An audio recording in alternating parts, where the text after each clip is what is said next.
Hey, good Wednesday evening, and thank you for checking out the latest Mr. Quik local video forecast update. Hoping you guys are doing well, staying drier out there. This is Kirk Hens, meteorologist with BAM Weather. We continue to deal with showers and storms overnight tonight. Those will slowly taper off Thursday morning here. An isolated shot on the day on Thursday afternoon possible, but definitely starting to clear things out.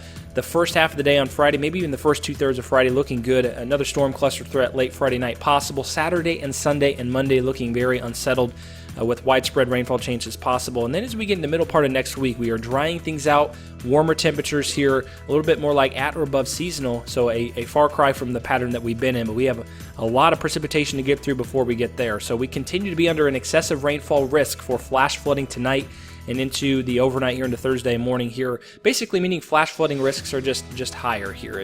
With all the saturated ground, it will not take much additional precipitation to make for a lot of ponding on the surfaces out there and make things just a mess. So starting things off 8 p.m. here local time, moving into 10 p.m., I really do think by the time we move to about 10 p.m. and especially by midnight, the best risks for rainfall will be north and to the east. Now into the overnight, into the morning commute, we could see a spotty shower. And I think that spotty shower risk lasts until about 10 a.m. to the noon hour here. And then afternoon, I definitely see a drier forecast. Now, I can't fully rule out a stray shower in the south, but I think overall, we'll call Thursday afternoon into the evening dry. Probably a good sunset out there as well.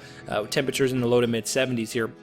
And then as we go into the overnight into Thursday or Friday morning here, again, we are dry, but as we go into the PM hours of Friday, I would say especially Friday night, the pattern most definitely becomes more unsettled. And looking at total precipitation, like I mentioned, very unsettled here. Around the Indy metro area, points down to the south, legitimately 1 to 3 inches, maybe even some spots at 3 to 4 inches. We're talking about that much atmospheric moisture. Now, just to the north, there will be probably a little bit of a void in terms of precipitation, but you can see area-wide, we are dealing with just a ton of precipitation here, and this is just over the next 24 hours here, guys. So expect a lot of rainfall, especially if your location is just around Indianapolis and points down to the south, especially this afternoon and this evening into the overnight. So again, this is a reference of the 7-day forecast, climbing those temperatures as we get into the weekend, into next week, drying things out as we get deeper into next week as well. Hope you guys have a wonderful evening. We'll talk to you tomorrow.